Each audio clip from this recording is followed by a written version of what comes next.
All right, welcome to yet another episode of the Empowerment Perspective Podcast. I go by the name of Dr. Demiso A. Josie, and I'm joined by the one, the only, the talented Miss Jamie Cohen. How are you today?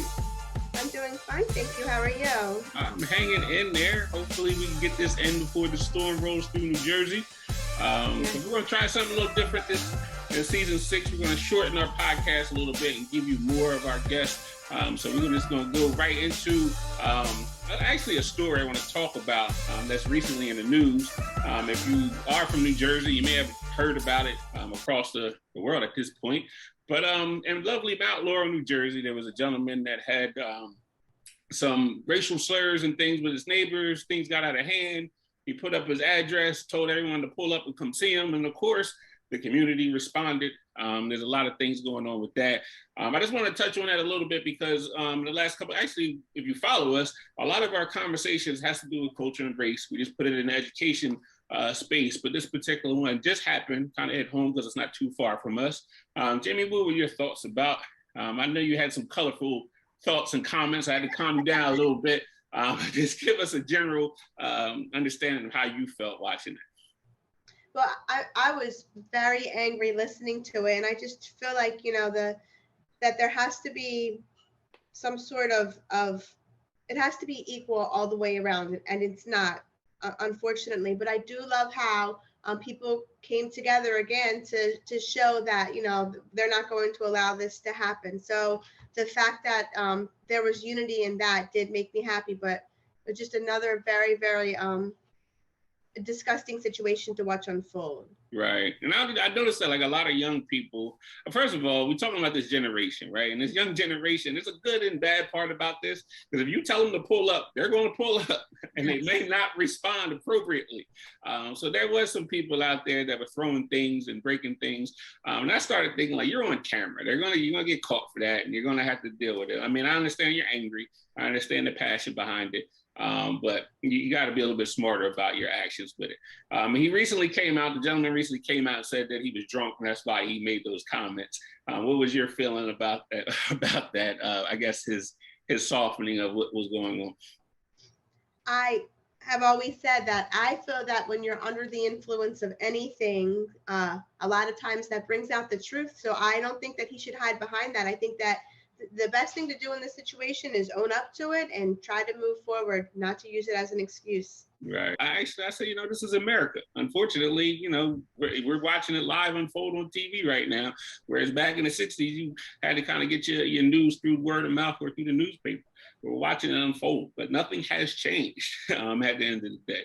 And we talked about, all the marches and things that happened around here with George Floyd and Breonna Taylor and things, which is a great thing. But I'm always one to have a plan. I was out there marching just like everyone else and protesting, but we got to have a plan on the back end to carry that momentum going forward. And luckily for us, we're in a space of education, so we're able to impact young people's lives. We were doing this work way before this happened anyway, so it's just kind of continuing right now. So I want to bring our guests into this conversation. We're going to talk about her journey in education. We're going to talk about the concept of equity in education. And specifically, I want to touch on how can we get more Black and brown males into the space of education. So as usual, I comb through LinkedIn as I do on a daily basis, looking for content, looking for some good material. And I stumbled upon Dr. Hatchett and some of the work that she's done as superintendent down in Kentucky, and looked at some of her plan areas, specifically her plan with equity and what she's going to do with her staff down there, and the work that she's actually already begun, because I believe it started, her equity plan started back in 2020. So we're probably about a year into this particular plan. But Dr. Hatchett, welcome to the Empowerment Perspective Podcast. Thanks for taking the time to talk with us. Well, thank you for inviting me. Happy to be here. All right, so we're here at the Empowerment Perspective. We're big on the why. We want to know why people do what they do, because we believe that if you have a strong why, it's going to propel you through the tough times, and it kind of gives you a purpose. So let's talk about your educational journey. Like, why are you in this space called education? Well, I believe the reason I'm in education is because of my brother. One of the main reasons, because I didn't feel that he got what he needed when he was in school. Mm. And so I didn't want that to happen to anybody else. Plus, I love kids. Like from the time I was little, I was always playing school. So it's kind of like, I guess, a combination of the two. And so, and then when I was in high school, I thought I want to be a big guidance counselor. But to be a guidance counselor, you got to be a teacher.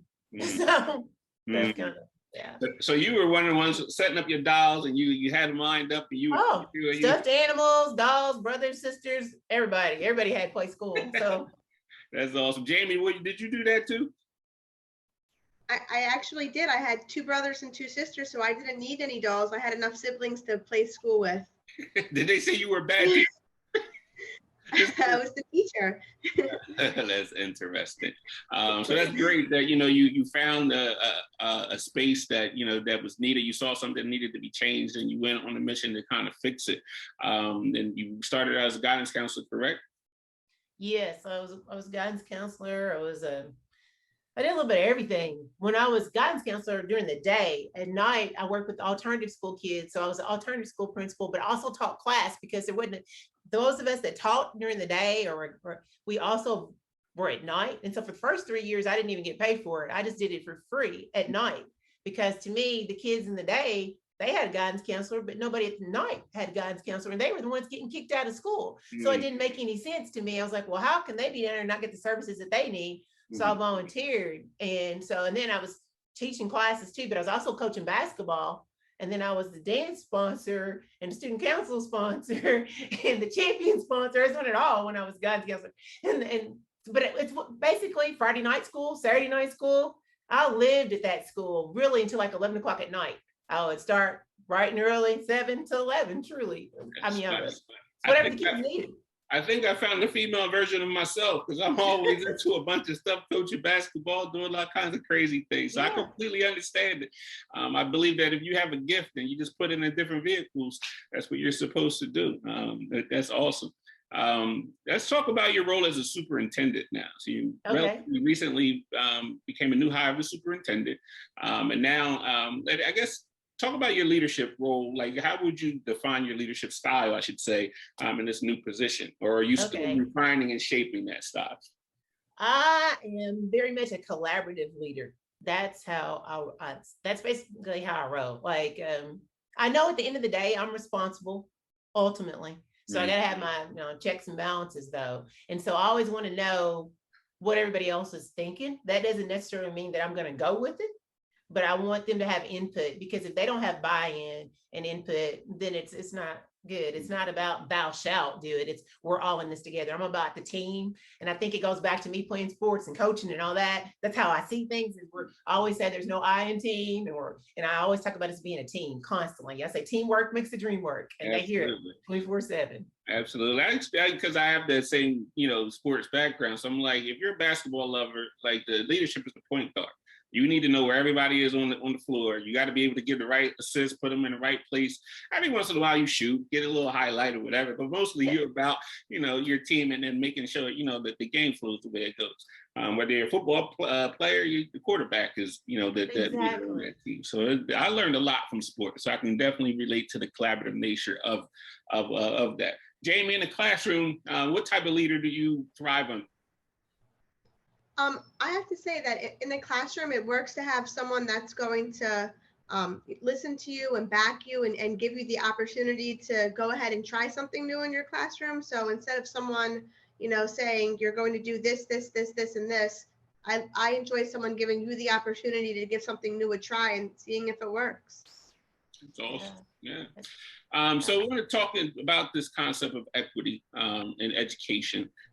Specifically right now, obviously we're in an interesting time coming on the heels of, a lot of the social issues that are going on. So everyone's talking about equity. Everyone's talking about cultural responsive teaching and a little critical race theory, which I think a lot of people don't understand, and just kind of throwing that stuff out there right now. But how important is it to develop a school system that is truly based upon equity? Like, there's a lot of leaders that speak about it, but I don't necessarily think they practice it, because the old way was always easier to kind of go with, and now we're talking about changing things a little bit. So let's talk about the importance of equity, and more importantly, I guess I know kind of all over the place, but I kind of feel like COVID exposed the need to have equity.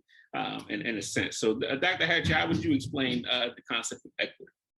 To me, equity is just meeting the needs of the kids, no matter what the needs are, because there's not one single child that's just alike. They're all different. They all come with different gifts, different talents, and different needs. Mm-hmm. And so to me, equity, it's not the same as equality. I think everybody thinks if I give you the same stuff, then, we're all good. Mm-hmm. But I always say we're not a one size fits all school district. You can't be that and meet the needs of your kids, because to me, that's what equity is. No matter what, it's meeting the kids' needs, where they're at. So and in your new leadership role, how do you go about understanding what your population needs? Because I'm assuming that year to year, these needs of these kids are going to change. Do you kind of do an audit of the things that you need to do in your school? Can you explain that process a little bit? Well, right now, we're doing an equity audit. And so we started off with looking at all the academic stuff, like where we are. We looked at our strategic plan. We looked at all the different school plans, and we looked at where the kids are. We looked at the demographics. That's just like, and looking at the scores, looking at our handbook, looking at how many times we actually use the word cultural responsive, how many actually times do we use the word equity, like different things, the words that are tied together. Are we walking the talk, or are we just like putting it on the shelf? Are we saying, special needs? Does that are we being really inclusive in everything that we do? Are we, speaking the same language? And does everybody understand it? We talked about, wanted to make sure that everybody understood their biases, because everybody has one, whether they want to admit it or not. And so we did like training with everybody on implicit bias at the beginning of the school year. We're going to do it again this year, because you can't just like touch base on something and leave it alone. And you have to make sure everybody's on the same page. And so like, we had to have buy-in from our parents, from our students, from the community at large. And so like, I had this equity, it's called actually Equity and Inclusion Committee. And it's anti-racism is the first part of it, anti-racism. But it includes our parents, it includes our site-based council members, it includes our board members. I mean, everybody had to be trained. Mm-hmm. And so, I mean, we wrote this resolution that a lot of the parents wrote what they thought we needed. And so I took their buy-in, even sent it back out to them. I said, I want to know outside of my team what everybody's thinking that we need. And so the parents wrote, they gave me their input, got input from my leadership team. And then also we have students on the council too. And so then the board passed the resolution.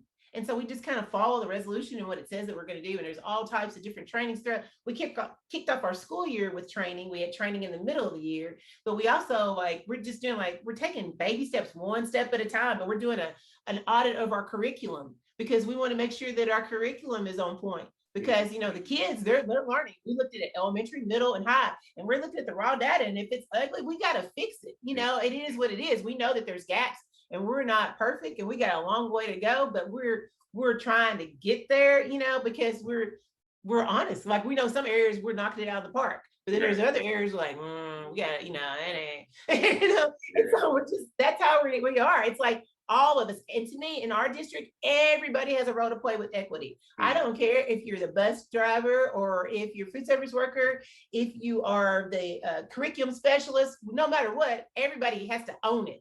And so that's how we're looking at it. So when we do our training, everybody in the district had to have training. And so we're doing that periodically. So then we're starting off this year with training. We did training this summer. We're just keeping it moving, because we had to keep refining and looking at ourselves. And so when we get back, when school starts, we're going to ask questions. We're going to do interviews with parents, interviews with our community, interviews with our students, interviews with our teachers, our board members, and see what they think.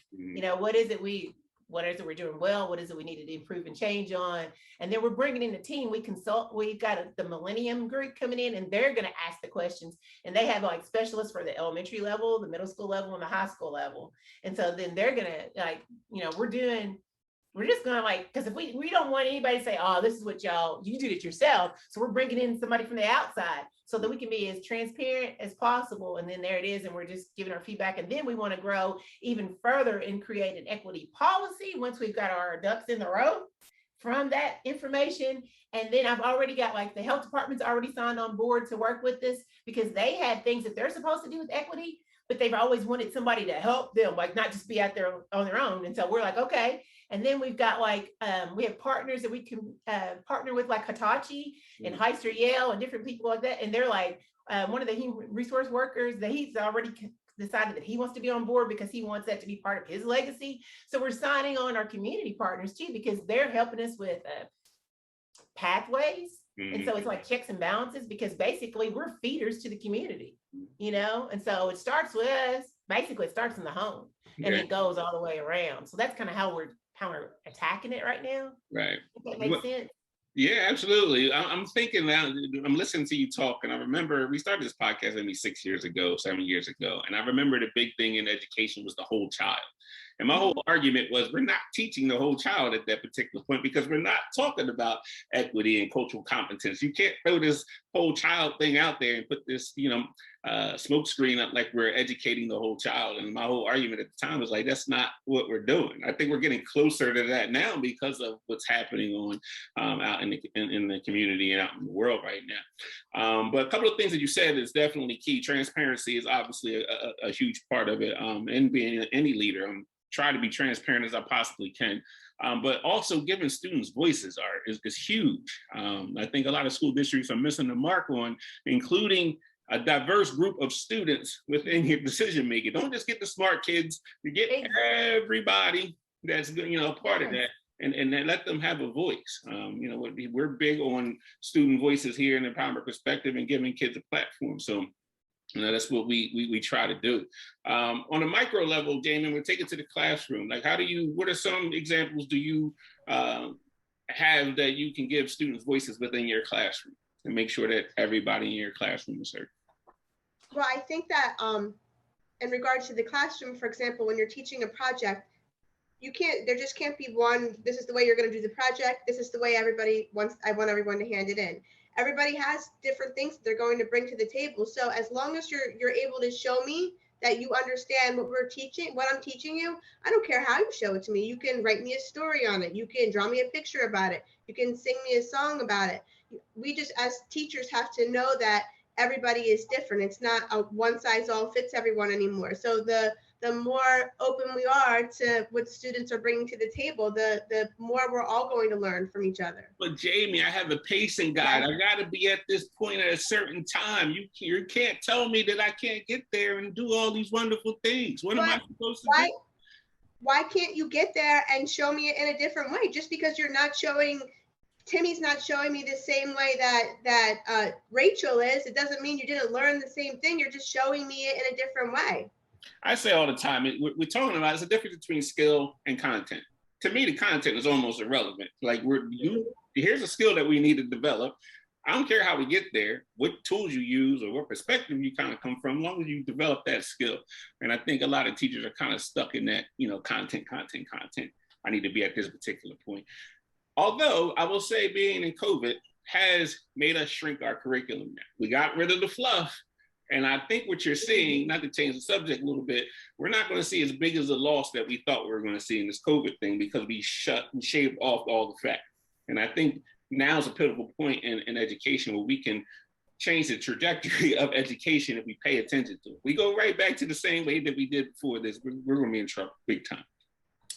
I want to switch gears a little bit and talk about Black and brown males in education.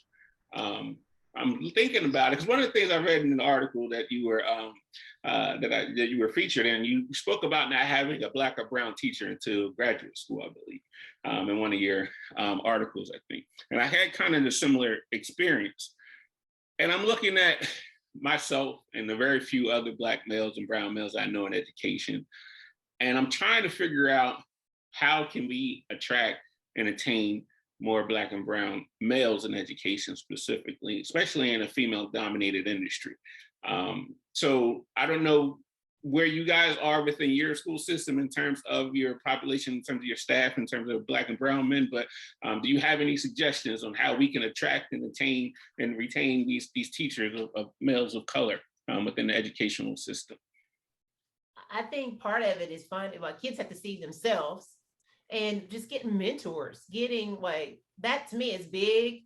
And kids have somebody that they can look up to that are role models to them, and giving them opportunities to lead in the classroom, letting them be teachers while they're here, and then pointing those skills out to them, that they're natural leaders, they're natural teachers, asking them, letting them take the lead on the projects and do things that you're going to do as a teacher, and they don't even realize it. by letting them like model it for them, giving them opportunities. I mean, that to me is part of it, getting those relationships with the kids, letting them take interest surveys to see, okay, how many of these kids actually really want to be educators, and then maybe they just don't know it. Like, and giving them like the tools, like one of the things we do is like we partner with secondary education, post-secondary education. So we're trying to create those pathways. And so we're like telling them that like teaching is really the gateway to other professions. You might want to do other things, but teaching is the way that you can get there. So trying to get them to explore it that way, and then try to reel them all in as they're at it while they're taking these classes and exploring things, and getting them to take those introductory classes that could go either way. Absolutely. And then giving them those opportunities to learn.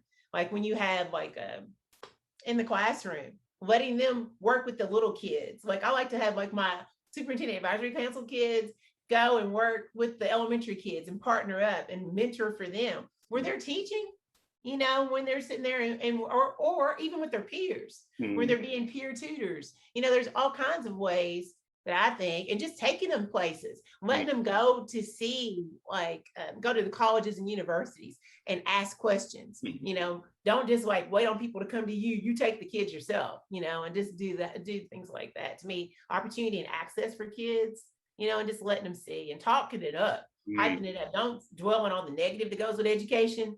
Try to hype up all the good things. And, you know, like I said, to me, though, the mentoring part is big, and the relationships is key. Just knowing your kids. And that maybe they're better at that maybe they'd be a good high school teacher, or maybe they would be a good elementary teacher. You got to know your kids. That's the key right there, knowing your students and getting them to try stuff. Absolutely. You know, letting them walk out there, but being selective, getting the kids to see that they can do this. You know, they can be the difference makers. You know, what is it they didn't get that they want? Well, then be that agent, be the change you want to see. I think the other part we need to discuss with them is the financial aspect of it, and this myth that you don't make money in education. The fact of the matter is I'm making way more right now as an educator than I probably ever did in television, or at least it was relatively close. So there is definitely money in there. If you're a hustler, especially, you can make a lot of money, whether you're coaching, whether you want to go in administration, you can create programs and stuff like that. So there's definitely ways to make money, but there's probably one of the few jobs that is not going anywhere. We need teachers, especially right now. I think, again, COVID highlighted that. So, you know, we were, you know, one of the few industries that didn't shut down. We were still working. So you talk about, you know, longevity and things of that nature is also important too. You touched on student voice too. I think that's a huge part of it, but exposure. I think our job as educators is to expose these kids. So we do things like take our middle school kids to college campuses and things of that nature and try to connect them to the outside world. I just try to do things that I didn't receive as a child going through the educational system. So I kind of flip it and try to add certain things that I wish I would have seen when I was going through it. So that's definitely important for the exposure part. But we got to definitely try to reach out and train and inspire more Black and brown males into the educational space, because it's lonely out here, especially in administration. I think working deals with scholarships too helps too, because that eliminates right there a barrier right there, just getting the scholarships right there for kids too. Got you. I understand that. Jamie, I'm going to switch gears now. We got like maybe 10 minutes left. So we like to have a little bit of fun on this podcast. So we're going to do a this or that, but I'm going to start with Jamie. I'm going to give you two things. You got to pick one of them, or you can say both. You got to explain why you picked those things. So we're going to go with, I'll start off easy. The beach or the pool? I'm going to say, ooh, I like them both. Where I live at now, the pool's new to me because we just got the pool this year. But prior to the pool, we were beachgoers every single day. The pool's a little easier and it's not as messy, but I do miss the sounds of the waves. Dr. Hatchett, beach or pool? Both. Yes. Both. We have to have a reason. We got to explain ourselves. Okay, because I think when I think about the beach, I like shells and like collecting shells, and you think about the sand and like the waves, and it's just real peaceful, sitting in a tree, you can read a book or whatever.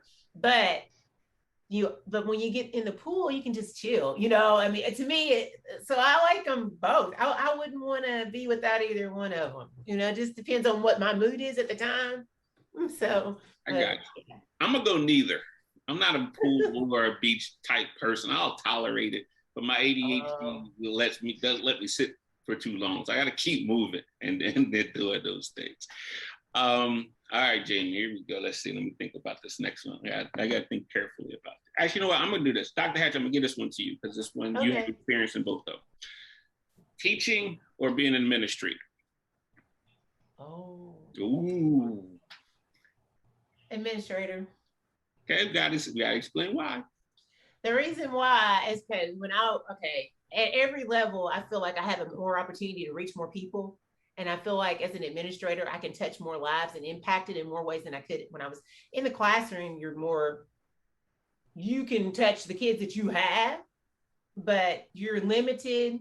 You're given more freedom, even though you have checks and balances as an administrator. You're kind of the one calling the shots and allowing things to happen. Even though I always tell people in our district, I want them to have a growth mindset and think outside the box, you know, and I want them to do that. But I feel like I have a bigger reach. I just think about my journey. When I was a guidance counselor, I wanted to be a principal or assistant principal. In every level, I needed to get to the next level to have a greater impact. And so that's why I wanted to be a superintendent, because I wanted to have the greatest impact possible on the lives of kids.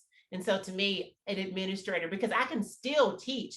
Like last year, at the end, when we brought kids back into the school, you know, I was able to go into one of the classrooms and they're like, the teacher had to leave. She was like, will you take them for me? I'm like, hey, I got them. And so you can still go in there and do that. Yeah. You have more freedom to come and go in and out of classrooms. You can see everybody and you can model that for the kids. Like my highlights when I got my superintendent advisory council kids, I had elementary, middle, and high, because I can do teaching and learning just by how I walk the talk with the kids and then interact and do lessons all the time.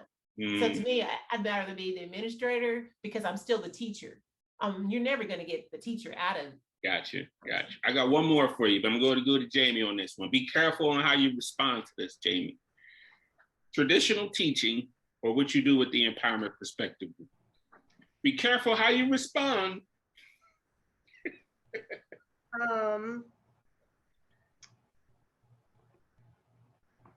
What I do with the empowerment perspective group. That's a lie. That's a lie. But I'll take it though. That's definitely a lie. Okay. Explain why? Yes. I do like tradition. I'm going to say both. Again, because it's just different audiences. I love, and Dr. Josie, you know, but I love my job. I love working with the students every day. Not always the grown-ups there, but I'm not there for the grown-ups. I'm there for the children. I love being able to work with children every single day. I'm so lucky. But also working with the Empowerment Perspective Group, I get to talk to other educators and you know, let them know how I got to this point in my career where I really feel like I touch all of the students that I work with. So I want to share that with other professionals so that they can know how to get into that space. So we're going to close out, Dr. Hatchett. We like to ask our guests to give our educators that are listening at least a piece of advice for them, whether it be words of encouragement, any last words for our audiences who's truly largely educators. To me, education changes the world. You know, when education opens doors and creates opportunities for kids. I can't think of a greater profession because you're able to make such a difference. You know, I mean, to me, you never quit. You can always be creative. You can think, challenge, inspire, motivate. You know, the sky's the limit with education because that's the key. You know, it can change lives, empower people, and it makes a difference. It's the great equalizer, you know. Yes. Jamie, any last words before we get out of here? No, as always, you know, don't ever be afraid to think outside of the box, to try something new in your classroom. If you have the ability to work with children every day, I love it, live it. Awesome. Okay. Yeah, absolutely. Okay. At the end of the day, if you don't do anything, make sure you know your students because that's the key. Know that student. If you don't do anything, you have to know your kids. It's about relationships. That's the key. If a child knows you care about them, they will do anything for you. But that's what starts. It has to be from the heart. you know, you gotta have that passion and just know your kids, because that's what makes it tick for me. It's about the kids. At the end of the day, that's what matters. Absolutely. We have a saying here at Department Perspective, be a student of your students. And that's definitely something that you need to do. Just some housekeeping things before we close up out of here. For all of you aspiring assistant principals, we have our 3-part webinar series. Part 1 and 2 is on our website, theempowermentperspective.com. If you scroll down to our webinars, I did post 2 webinars on there. One, interview techniques for aspiring assistant principals. We also talked about basically the day-to-day life as an assistant principal, stuff that your schools did not tell you when you're in your educational leadership programs. We give you the nuts and bolts of that. But we do, speaking of relationship buildings, we do have a 3rd part on connecting the dots about using customer service and in order to be able to build effective relationships in education. So that'll be posted shortly. I might hold on to that one because we do a lot of work with that. So I might only put snippets out there for that particular one. Also coming up with the Empowerment Perspective group, we're gearing up we actually start talking about our Christmas drive, our toy drive for CHOP, Children's Hospital of Philadelphia. So be out on the lookout for more information about that. We killed our goal last year. We're trying to do better than that this year. So make sure you check us out on all of your social media platforms. Again, Dr. Hatchett, thank you so much for spending time with us, and we got this thing together and the storms held off. It looks like it's getting dark out here, but hopefully it won't be too bad. But thank you again for all the things that you do for our children down there in Kentucky. Definitely appreciate your work. It's definitely God's work, and we definitely appreciate the fact that you are out here hustling and doing what you got to do to reach these kids. So until next time, everybody, stay empowered.